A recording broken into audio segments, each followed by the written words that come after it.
passé, nous avons eu à télécharger la JDK de Java. Aujourd'hui, nous allons procéder à son installation et à la configuration de notre PC.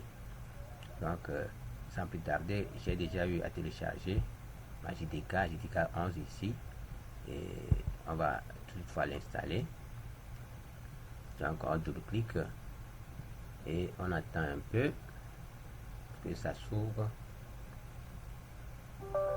Oui, nous acceptons que voilà que nous voulons installer cette JDK sur notre machine.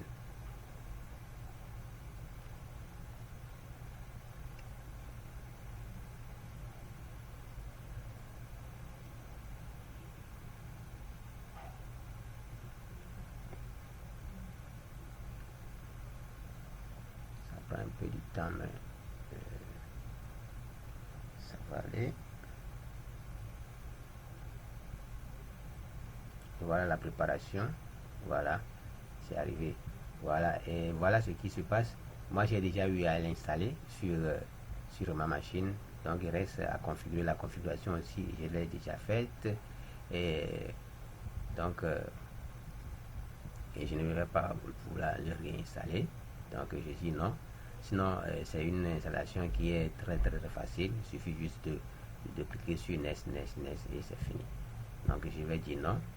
Et pour pouvoir configurer notre machine pour que ça puisse être exécuté exécuter les codes Java, il suffit juste d'entrer dans les environnements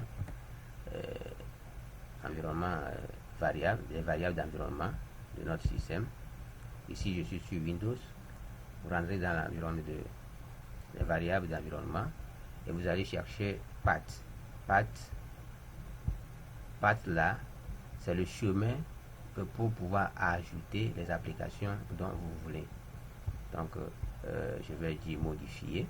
Quand vous voyez ici, voilà, j'ai eu à déjà ajouter depuis Program Files. Donc, quand je viens ici pour chercher, par exemple, Programme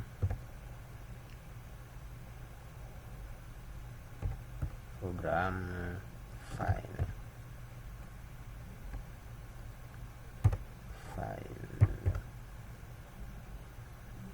Oups, ça fiche pas, je vais juste le faire ici. Juste, je viens là, et je vais sur le C, c'est plutôt mieux, plus rapidement comme ça. Programme File. Non, je devais aller sur, comme je suis sur un 4 bits, sur C, oui, je suis C, programme,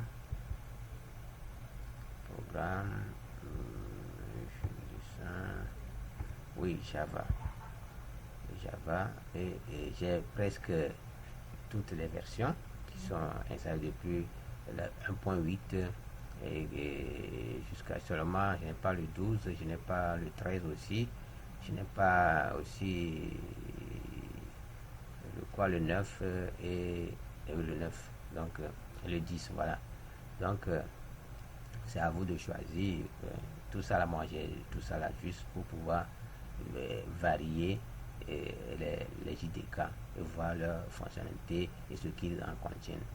Donc ici, par exemple, c'était la JDK 11 que nous voulons utiliser. Donc on vient jusqu'au dossier bin et c'est ici, on copie. Vous copiez le chemin là, on fait CTRL C et on peut fermer, et c'est ici on crée un nouveau chemin. Ce nouveau chemin, par exemple, je vais coller juste ici, je fais CTRL V pour pouvoir coller le chemin. Avec ce chemin Java, on peut toutefois le voir, on peut toutefois exécuter tout programme sur notre programme. J'ai déjà eu à utiliser ça là, donc ce n'est plus la peine que j'ajoute encore, c'est ça qui est là.